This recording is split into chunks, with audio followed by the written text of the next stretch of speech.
The day I learned my family had written me out of my grandmother's will, it was as though the air had been punched out of my lungs. Betrayal from strangers is painful, but betrayal from the people who share your blood, that cuts so deep it leaves scars on your soul. And what they didn't realize was that I wasn't the kind of girl who would just accept it quietly. My name is Julia. I'm 25 years old, and up until that moment, I thought I knew where I stood in my family. I wasn't the favorite, no, but I wasn't the black sheep either. I was the one who smoothed things over, who said yes when others said no, who filled in the gaps when someone else dropped the ball. I was the one who sat by my grandmother's side when she grew old and frail, who made her tea with honey when her throat hurt, who brushed her hair out when her hands trembled too much to do it herself. My mother visited when it was convenient. My brother Michael breezed in when he had a few spare minutes to brag about his new job or his expensive watch. And my aunt would send flowers now and then, but none of them were there in the day-to-day grind of caring for an aging woman. That was me. Always me. Grandma Evelyn wasn't just my grandmother, she was my safe place. She was the only one who looked at me and saw someone strong even when I was breaking inside. She was the one who encouraged me when I doubted myself, who told me stories of her own struggles and how she'd overcome them. She said I reminded her of herself when she was young, and that used to make me glow with pride. In her last years, when she was sick and tired, and the world seemed too heavy for her small shoulders, she would whisper my name when she woke from naps, her cloudy eyes searching the room until they landed on me. Julia, she'd sigh, as though just seeing me eased her pain. That's why when she passed, I thought I would at least have something tangible from her to hold on to.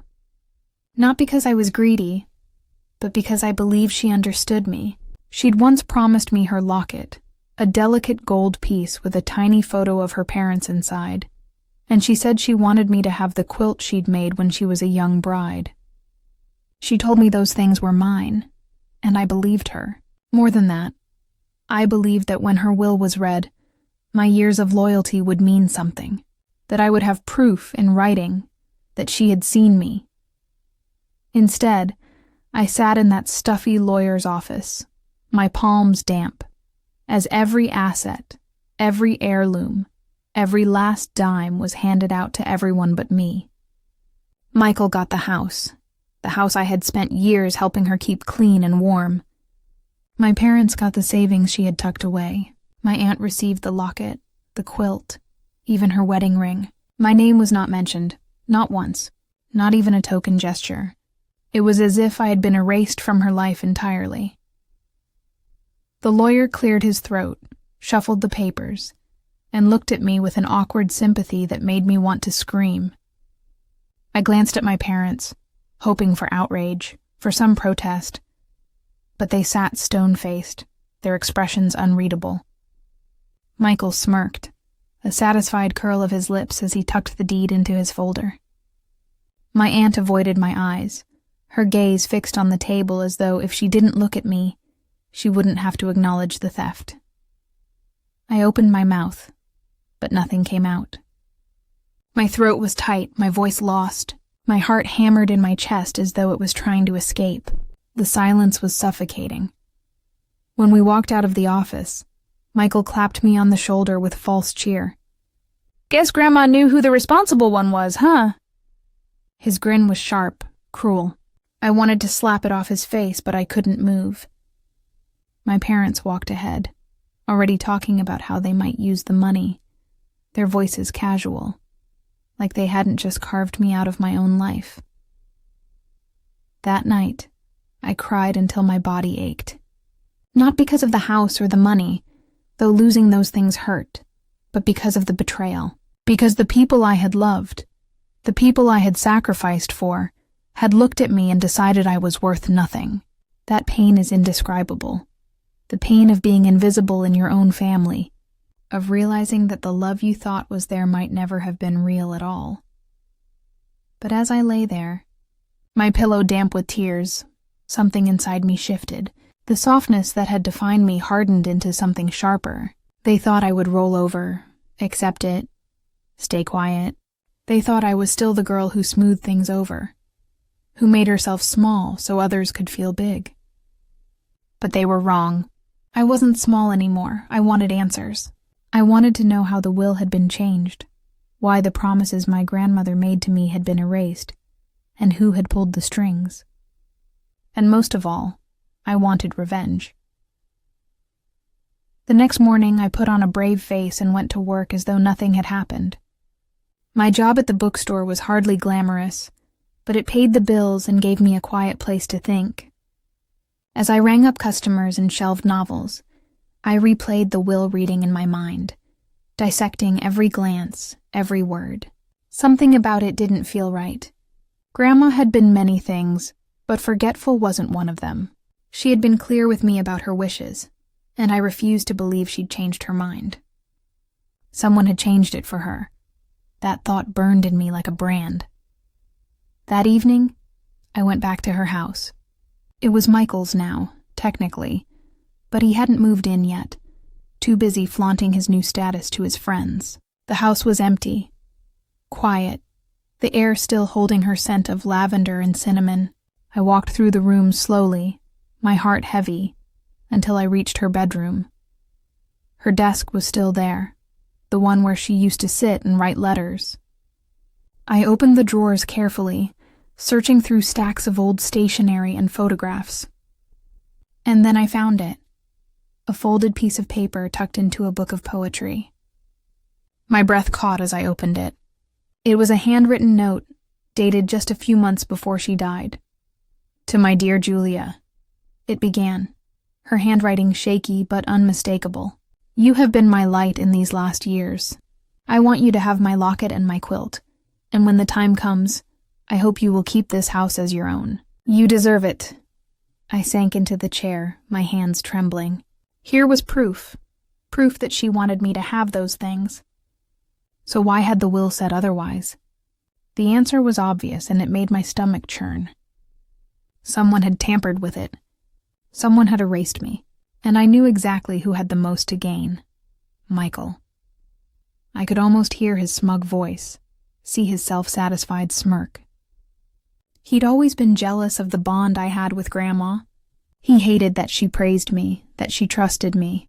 He wanted everything for himself, and now he had it, because he'd stolen it. Rage coursed through me, hot and unrelenting. I wasn't going to let him win. I wasn't going to let any of them win. They wanted me erased, but instead, I was going to make myself unforgettable. That was the night I made a vow. I would uncover the truth. I would expose them all, and I would make them regret the day they decided I was worth nothing. Because I was Julia. And I wasn't invisible anymore. When I woke up the morning after finding Grandma's letter, my first thought was that maybe I had dreamed it. That crumpled piece of paper with her shaky handwriting, the words that gave me back my sense of worth. It all seemed too miraculous, too perfectly placed. But when I reached under my pillow, where I had tucked it away like a secret treasure, I felt the rough edge of the paper. It was real. The words were real. She had wanted me to have those things. And somehow, someone had stolen them from me. I sat on the edge of my bed, staring at the note in the soft morning light filtering through my curtains. My grandmother had trusted me, believed in me, and now she was gone. And all I had left was this letter. It should have been enough to comfort me, but instead it burned like a coal in my chest. Because what good were her words if her wishes had been erased from the official record? What good was a promise if the law didn't back it up? As I made myself coffee, my hands trembling as I poured the cream, I replayed every moment of the will reading again in my mind. The smug tilt of Michael's head, the way my mother hadn't even looked at me, the awkward shuffling of the lawyer. Something was off. Something was manipulated, and I wasn't going to let it rest. I had been too quiet all my life. I had been the girl who let people dismiss her. Not anymore. I decided that morning that I needed proof. More than the letter, more than my memories. I needed something concrete that showed the will had been tampered with. I couldn't just march into Michael's office and accuse him. I would look hysterical, bitter, like the forgotten granddaughter grasping at straws. No, I had to be smart. I had to fight this the way my grandmother always fought her battles, with quiet determination and strategy. So I started with the lawyer. I made an appointment under the guise of wanting to understand the process better. When I sat across from him in his polished office, surrounded by shelves of heavy legal books, I tried to keep my voice steady, my hands folded neatly in my lap. "I just want to make sense of it all," I said softly. Grandma and I were very close, and it was hard to sit there and not hear my name at all. "Could you walk me through how this all works?" He adjusted his glasses, his eyes flicking to the papers on his desk. "Of course. Your grandmother's will was updated about a year ago. Everything was filed properly. She left instructions that the house go to your brother, the savings to your parents, and the personal effects to your aunt. That was her decision." I bit my lip, the letter in my purse burning like a secret. She never mentioned that to me. She'd promised me her locket and her quilt. She even said she wanted me to have the house. His expression flickered, just for a second, before smoothing into neutrality. "People change their minds, Julia. It happens. But I saw it. That flash of something. Guilt, hesitation, maybe even fear. He was hiding something." I thanked him politely and left. But inside, I was shaking with anger. If the lawyer was complicit, then this went deeper than I thought. Maybe Michael hadn't acted alone. Maybe my parents or my aunt had been involved too. The thought made me sick, but it also steeled my resolve. If they thought they could erase me with a few signatures and some backroom deals, they were about to find out how wrong they were. That night, I spread Grandma's letter out on my bed and stared at it until my eyes blurred. I thought about her voice, the way she'd said my name, the way she'd told me not to let them change me. And I decided then that I wasn't just going to fight for myself. I was going to fight for her memory. The next few weeks were a blur of quiet investigation. I started spending more time at Grandma's house, under the pretense of helping Michael sort things out. He didn't care. He was too busy bragging about being a homeowner to bother with the actual work of maintaining the place. I combed through her desk drawers, her filing cabinets, her old boxes of papers. Most of it was mundane. Recipes, letters, bills. But every now and then, I'd find something that hinted at the truth. A note she'd written about wanting me to have the locket. A half-finished list of instructions that didn't match the will that was read. Each piece was small, but together they formed a picture. The will that was read was not the will she had intended. I started asking quiet questions, too. I talked to Mrs. Henderson, the neighbor who had visited Grandma often. Over tea in her cluttered living room, she frowned as I told her what the will had said. "That doesn't sound right at all," she said, shaking her head. "Your grandmother always told me you'd get the house. She said you were the only one who truly loved it." Her words were a balm and a blade all at once. They confirmed what I knew, but they also deepened the wound of betrayal. When I left her house that day, I felt more determined than ever. I wasn't crazy. I wasn't imagining things. This wasn't just a bitter granddaughter's wishful thinking. My grandmother had wanted me to inherit, and someone had stolen it. The turning point came one evening when I returned to Grandma's house to look through more of her things. Michael wasn't home, so I let myself in with the spare key she'd given me years ago. I went straight to her bedroom, to the small safe tucked into the back of her closet. I'd always known the combination. She'd told me once in case of an emergency. My hands shook as I turned the dial and pulled the heavy door open. Inside were a few pieces of jewelry, some documents, and a small envelope with my name written on it. My heart leapt. I tore it open, and inside was a letter, written in the same shaky handwriting as the first one. "Julia," it read, "if you are reading this, then I am gone, and something has not gone the way I intended. Please know that I wanted you to have my locket, my quilt, and this house. If anyone tells you otherwise, they are not speaking the truth. Trust your instincts, my dear girl. I love you always. Grandma.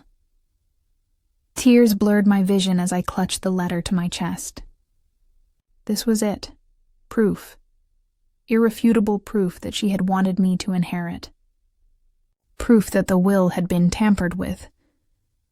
But as the tears fell, so did a new resolve. It wasn't enough to know the truth. I had to make them face it. I had to make them pay. The next morning I confronted Michael. I walked into his office, the letter in my hand, and slammed it down on his desk. He looked up, startled, then smirked. "What's this?" "Write it," I snapped. He scanned the letter, his smirk fading, his jaw tightening. "So what? A handwritten note isn't a legal document. The will stands." My hands clenched into fists. "You knew. You knew what she wanted, and you erased me." He leaned back in his chair, his smirk returning. "Life isn't fair, Julia. You were always the soft one. Grandma loved you, sure, but love doesn't pay the bills. She gave it to me because she knew I could handle it." "You can't!" His words cut deep, but beneath the sting was a fire. He thought he could dismiss me like always, but he was wrong. I wasn't soft anymore. I wasn't the pushover. I leaned forward, my voice low and steady. "You think you've won, but this isn't over, Michael. Not by a long shot." As I walked out of his office, clutching Grandma's letter, I felt a strange calm settle over me. The kind of calm that comes before a storm. They thought they had erased me. They thought I would accept it quietly, but I wasn't going to be quiet anymore. I was going to fight. And when I was done, they would regret ever underestimating me. I don't think Michael realized in that moment what he had awakened in me. For most of my life, I had been the quiet one, the one who didn't push back, the one who swallowed her hurt and moved on. That was the version of me he had always known. But betrayal has a strange way of reshaping people, and in that office, when he looked at me with that smug little grin, something inside me shifted forever. I walked out knowing I was no longer the Julia he could push around. I was no longer the girl Grandma had to comfort because her parents and brother ignored her. I was a woman with a mission, and my mission was going to consume everything they thought they'd built on the ashes of my erasure. The first step was gathering evidence, because I knew Michael was right about one thing. A handwritten letter wasn't a legal document. It wasn't enough to challenge a will in court. If I went to a judge with nothing but those notes, I would look desperate, maybe even delusional. I had to find proof of tampering, something that showed the will had been altered. I thought about the lawyer, the flicker of guilt in his eyes, and the way he'd brushed off my questions. If Michael had manipulated Grandma's will, he hadn't done it alone. Lawyers didn't risk their licenses for free. Someone had paid him, pressured him, or both. And I was going to find out how. I started by quietly digging into the lawyer's background. At work, during lunch breaks, I'd scroll through public records, news articles, even reviews of his firm. Most of it was normal, charity events, minor cases. But then I found something interesting. A few years back, he'd been investigated for mishandling an estate. The charges hadn't stuck, but the whispers were there. He wasn't as clean as he liked to appear. That gave me leverage, or at least a starting point. I decided to test him. I made another appointment, this time pretending to accept things. I walked into his office with a carefully practiced smile and said, "I just wanted to thank you for clarifying things the other day. I've been struggling, but I'm ready to move on. I guess I just wanted closure." His shoulders relaxed, his eyes softening as though he believed me. And that was when I leaned forward, lowering my voice. "But you should know I found some notes Grandma wrote. Notes that don't match the will. If I were to show them to the wrong person, I wonder what questions they might ask." The color drained from his face just slightly, so faint most people wouldn't notice. But I did. "Julia," he said, his voice too smooth, "I understand your grief, but personal notes don't override a legally binding document. It's best you let this go." "Maybe," I said with a shrug, "but I hear estate fraud is a serious crime, I'd hate for anyone's name to get caught up in that. His jaw tightened. He didn't answer, but his silence told me everything. He was involved. I left that office feeling both terrified and exhilarated. I had confirmation, even if it wasn't on paper yet. I knew he had helped Michael. I just had to find the crack in their story and pry it open. In the meantime, I played the role they expected of me. To my parents, I acted subdued, pretending to be resigned. To Michael, I acted bitter but harmless, like my anger was just words with no bite. It wasn't easy. Every time I saw his smug face, I wanted to scream. Every time my mother brushed me off, I wanted to shake her and ask how she could betray her own daughter. But I swallowed it down because I knew the element of surprise was my only advantage. They thought they knew me. They thought I'd sulk and then fade into the background. That illusion was my shield. But at night, in the privacy of my small apartment, I planned. I went through Grandma's letters again and again, memorizing every word, every curve of her handwriting. I wrote down a timeline of events. The dates she had spoken to me about her wishes, the dates she had been sick, the dates the will was supposedly changed. And the more I looked at it, the less it added up. The will had been updated about a year before she died. But at that time, she had been too ill to leave the house, barely strong enough to write. Yet somehow, she had made it to the lawyer's office to sign a new will. That didn't make sense. I called Mrs. Henderson again and asked if she remembered Grandma leaving the house around that time. No, she said firmly. She didn't leave at all those months. I remember bringing her groceries because she was too weak. There it was, proof, or at least the start of it. If Grandma hadn't left her house, then how had she signed a new will at the lawyer's office? Forgery.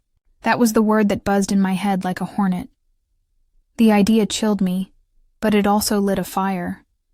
If I could prove the signature on the will was forged, everything would come crashing down. The house, the money, the heirlooms, they'd all be back on the table. And Michael, my parents, my aunt, they would all be exposed for the liars they were. I scraped together what little savings I had and hired a handwriting expert. It wasn't easy, convincing a professional to take a case on a hunch. But when I showed him the letters Grandma had written to me compared to the will, his brow furrowed. I can't say without a full analysis, he said, but at first glance this doesn't look like the same hand. Whoever wrote the will tried to mimic her style, but there are inconsistencies. Hope surged in me like electricity. I paid him what I could, promising the rest later, and handed over the documents. Waiting for his results was agony. Every day I woke up wondering if this was the day I'd finally have proof. In the meantime, I started testing my family. Little questions, small comments, meant to gauge their reactions. Over dinner one night, I casually said, "It's funny, isn't it? How Grandma never told anyone she changed her will. You'd think she would have mentioned it." My mother's fork froze halfway to her mouth. Michael glanced up sharply before masking it with a laugh. My aunt avoided my eyes. Their silence was damning. The tension grew day by day, until it was almost unbearable. I was living in a house of cards, and I knew it was about to collapse. Then finally, the handwriting expert called. His voice crackled with excitement. "Julia, I've finished my analysis. The signature on the will is a forgery. There's no doubt." For a moment, I couldn't breathe. My chest felt like it was going to burst. Proof. I had proof. But with that proof came a new question. What was I going to do with it? I could take it to court, yes, but that would take months, maybe years. And in the meantime, Michael would still live in the house. My parents would still enjoy the money, and I would still be the outcast. I didn't want slow justice. I wanted them to feel what I had felt. I wanted them to hurt. So I began to plan. Not just a legal battle, but a reckoning. I started quietly spreading whispers in town. To friends, to neighbors, to anyone who would listen. "Did you hear about the will? Strange how it changed at the last minute. Strange how Julia was left out even though she cared for her grandmother the most." The gossip spread like wildfire. Small towns thrive on scandal, and soon enough people were looking at Michael and my parents differently. The smirks and congratulations they'd once received were replaced with side eyes and murmurs. Michael confronted me one evening, furious. "What the hell are you doing, Julia? People are talking. You need to shut your mouth." I looked him dead in the eye, calm as ever. "If you're so confident the will is legitimate, why are you worried about a little gossip?" His face reddened, his fists clenching, but he didn't answer, because he knew. He knew the truth was out there now, and no matter how hard he tried, he couldn't stuff it back into the shadows. But gossip wasn't enough. I wanted more. I wanted to break them from the inside. So I started with my parents. I knew money was their weakness, their soft underbelly. They had always craved status, comfort, the ability to brag to their friends. So I quietly let it slip that if the will was challenged, they could lose everything. That the house, the savings, the heirlooms, all of it could be tied up in court for years, leaving them with nothing. They started panicking. I could hear it in their voices when they called me, demanding to know what I was doing. I stayed calm, reminding them of all the nights I had cared for Grandma while they were too busy. "Maybe," I said sweetly, "if you'd shown her more love, she wouldn't have wanted me to have it all." The silence on the other end of the line was delicious. Then I turned my attention to my aunt. She had been quieter through it all, less aggressive, but she was no less guilty. She had taken the locket and the quilt, the things Grandma had promised me, and she had done it without protest. So one evening I showed up at her house unannounced. I handed her a copy of the letter I'd found, the one where Grandma wrote that those heirlooms were meant for me. "You stole from me," I said simply. Her face went pale, her hands trembling as she held the paper. "Julia, I didn't—" "You did," I cut her off. "And you're going to give them back, or I'll make sure everyone knows exactly what kind of woman you are." She crumbled faster than I expected. The next day she returned the locket and the quilt, her eyes filled with shame. It was a small victory, but it fueled me. Piece by piece I was taking back what was mine. And then came the night that changed everything. I received an anonymous envelope in the mail. No return address. Inside was a copy of the will, my grandmother's real will, notarized and dated. The one that left the house to me, the one that matched her letters. My hands shook as I held it, my breath catching in my throat. Someone out there had seen what was done to me and wanted me to have the truth. With that document, everything changed. I had the letters, the expert's analysis, the real will. I had the power to destroy them all, and I intended to. I never imagined the moment of reckoning would feel so ordinary. An ordinary courtroom with ordinary chairs and ordinary fluorescent lights, where the extraordinary unraveling of my family's lies would be catalogued in exhibits and dry legalese. I thought vengeance would be loud, cinematic, a revelation in front of guests, a dramatic speech, some cinematic collapse. Instead, it was a stack of documents and the steady, relentless voice of a woman who had spent years doing her job, the prosecutor. The first time I sat in that courtroom and watched the state lay out the forgery, the coercion, the paper trail that led from my brother's greed to the lawyer's malpractice, I felt something shift inside me that had nothing to do with triumph and everything to do with quiet relief. Proof does a kind of repair work on the soul. It doesn't erase pain, but it roots you back into reality. And for the first time in months, I could breathe without the taste of fear in my mouth. We started small, and we started scared. I terrorized myself with thoughts of what would happen if I lost. If the court didn't see what I saw, if the handwriting expert's opinion was dismissed as opinion, if the notarized will that had arrived anonymously turned out to be a cruel joke. But the universe loves irony and the law loves documentation, and I had both on my side. The anonymous will, complete with a proper notarization, dates that aligned with my grandmother's own records, and an attendant testimony from a woman who'd been at the nursing clinic the day Grandma supposedly signed anything, was the keystone. When my lawyer submitted it, the defense tried to discredit it as a planted document. They tried to smear the handwriting expert as biased, insinuated I had manufactured evidence. They did everything the desperate do. I sat in the gallery, my palms folded in my lap, and listened to them flail. Listening was harder than speaking. It made me feel like I was waiting for a verdict on whether I was sane. But each time the defense hurled an accusation, the prosecutor would reply with another document, another witness, another small, infuriating truth that fit together until the whole image became unmistakable. The turning point came when the malpractice of our lawyer was exposed. He'd been looking for a big payout, and Michael had been more than willing to grease the wheels.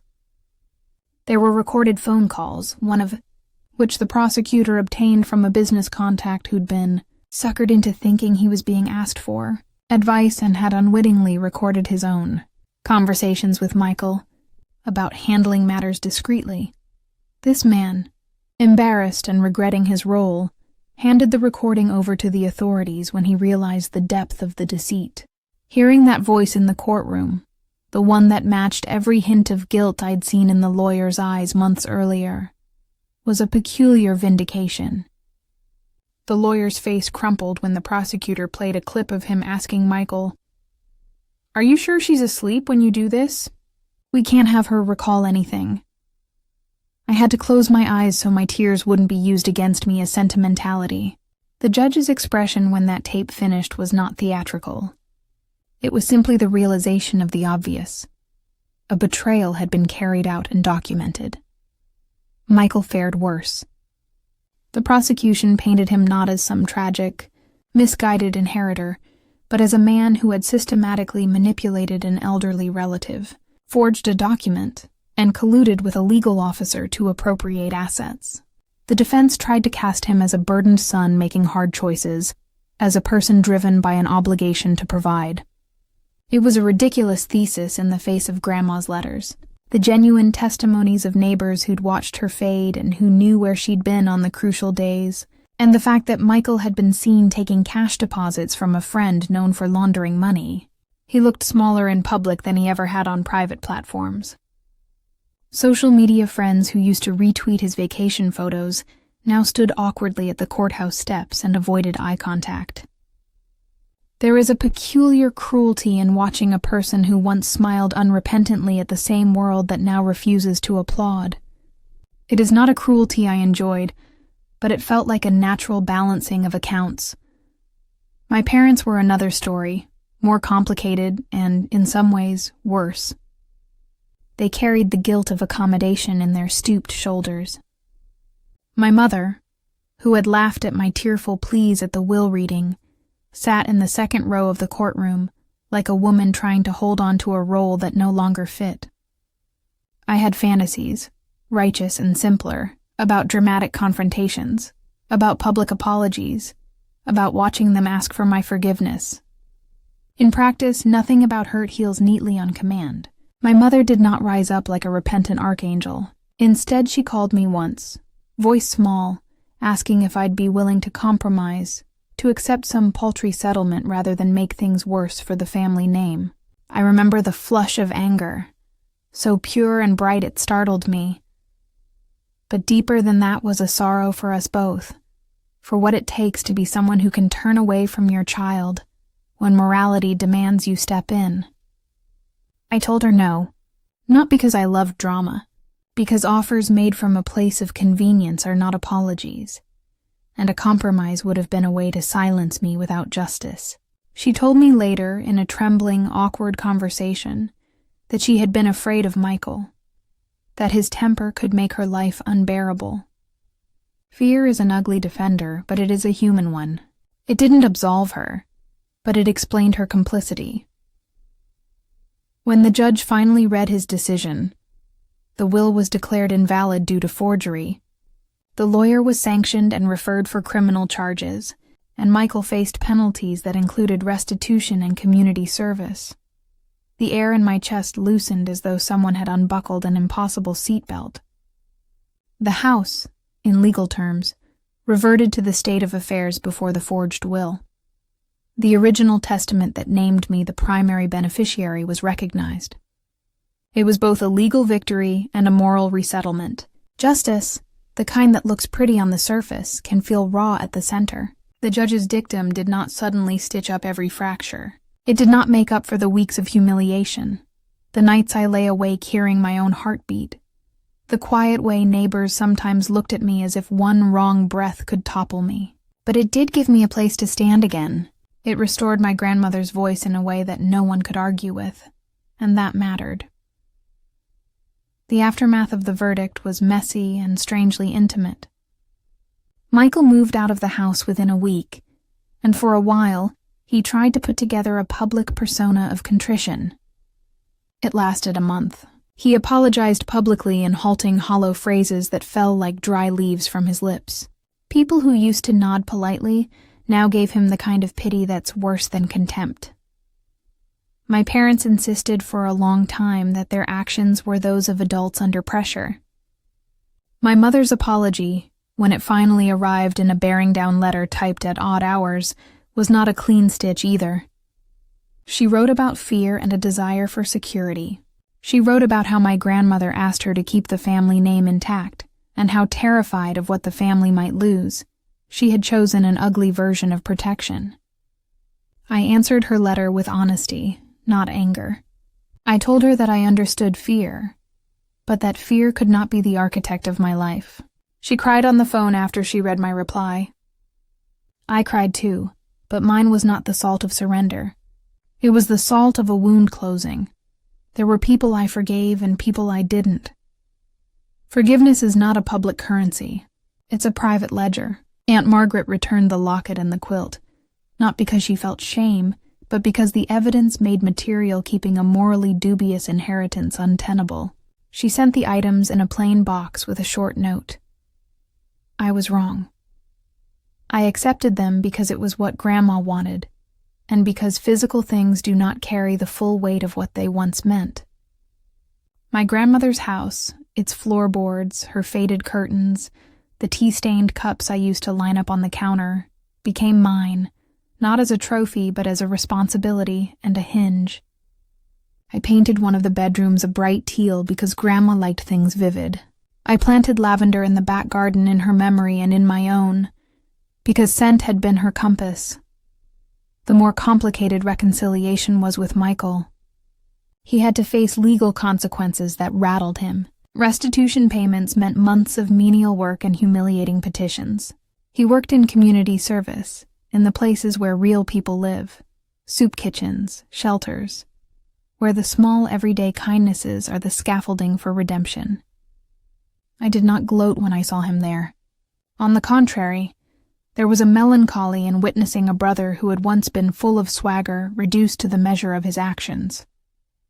He came to the house once, months later, bringing a stack of boxes with labels of apologies, old photo albums, a note about his embarrassment, and an offer to sell his car to make restitution. He looked different, thinner, quieter, as though his bravado had been shaved off and exposed the real man beneath. We spoke for hours, not with melodrama, but with the slow humility that only true consequence breeds. He asked for forgiveness in a way that was neither theatrical nor begging. It was just a person hoping for a clean slate. I told him forgiveness was a process, and that rebuilding trust takes longer than a single confession. Maybe one day it will be possible. Maybe it won't.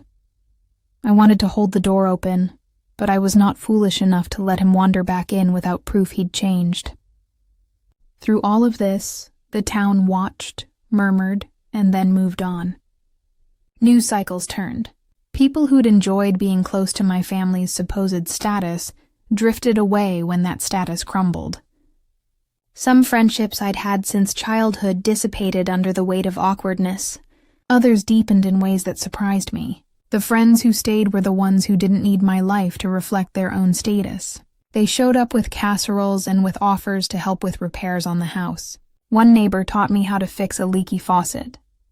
Another, a woman I'd never spoken to beyond perfunctory greetings, brought over a stack of Grandma's recipes she'd copied from a church cookbook.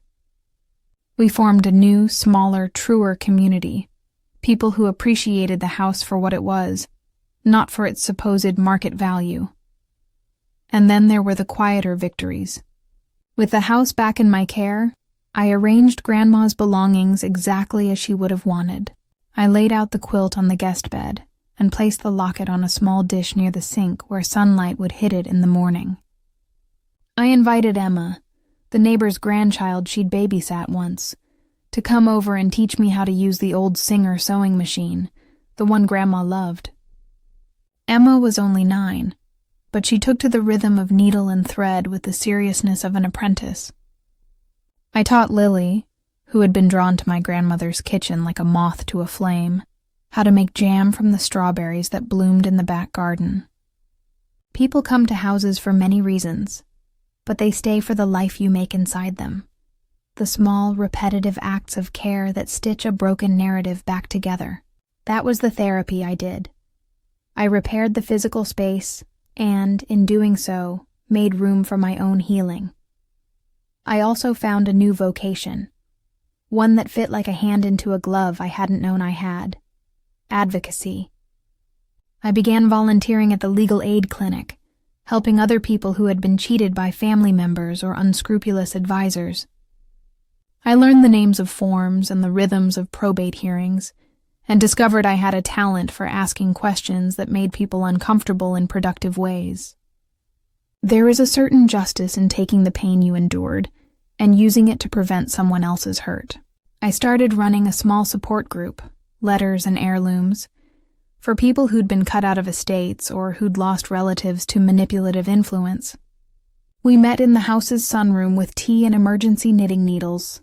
We swapped documents and mistaken stories and strategies. Often those gatherings ended in practical help: a referral to a trustworthy lawyer, a safe place to store a deed, advice on what to do when someone insists on keeping the family name. People sometimes ask me if I regret how far I went, if the campaign I waged against my own family left scars deeper than those I began with. The answer is a complicated one. There were nights I wished I had softened, nights I felt the ache of watching my family fracture. I wondered if pride or stubbornness had led me to choose confrontation rather than other paths. But those doubts were tempered by the clarity that if I hadn't acted, if I'd smoothed the hurt and let the forgery stand, then the theft would have been normalized. My grandmother's voice would have been quieted permanently by convenience. There is a moral hazard in making peace with wrongdoing for the sake of comfort. It teaches the powerful that consequences are negotiable. I could not, in good conscience, let that be Grandma's legacy. Sometimes the house felt too vast with history for a single human to contain. Yet in the most ordinary moments, sweeping the kitchen floor that still held the faint sugar dust of a recipe, answering the front door to a neighbor requesting a cup of flour, sitting at the small table with a notebook to plan the next community class, I felt an ease I had not known in years. The notoriety faded. The legal papers gathered dust in a drawer after the final appeal window closed. Life resumed a pattern not of oblivion, but of slow, careful healing. As for my family, our interactions settled into something new. Wary civility at Christmases where we sat on opposite sides of the room. Mailed check-ins from my parents on birthdays. A cautious truce with my aunt who still avoided long, honest conversations about motive. Michael and I, in particular, moved through a tentative limbo where apology and restitution were currencies. But trust still needed time to be rebuilt. The people I loved most, those who stood by me without drama or headlines, became the pillars of my life. I learned to hold them close and to keep the house as a place that welcomed those with humble needs rather than those seeking status. If there is a single, blunt lesson I can offer from what we went through, it is this: documents matter, and so do the people who witness them. If you love someone, you do not leave them at the mercy of someone else's convenience. You do not let fear or the desire for social standing dictate what is right. Fight, strategically, patiently, and with the support you can gather. The law can be slow and messy, but it has language for justice. And that language is powerful when you speak it with evidence. Sometimes, late in the evening, I sit on Grandma's front steps, the house lit behind me, the lavender whispering in the yard, and watch the street go by. Children come home from school, their bikes clacking and banging. Neighbors shout across lawns. The house is noisy and alive now, full of small, ordinary messes. I think about the person I was when Grandma used to whisper, "Your heart is your strength." I think about the person I became. Someone who learned how to stand up, to document, to gather proof, to ask uncomfortable questions. I did not become hard. I became deliberate. I kept my empathy but lent it armor. In the end, holding on to Grandma's locket and quilt was less about owning a thing and more about keeping a story alive. The story of a woman who loved me enough to tuck letters away and hope someone would read them. It is that story I live by now, that promises deserve witnesses, that family can betray, and that you have to be the person who shows up for the truth when no one else will.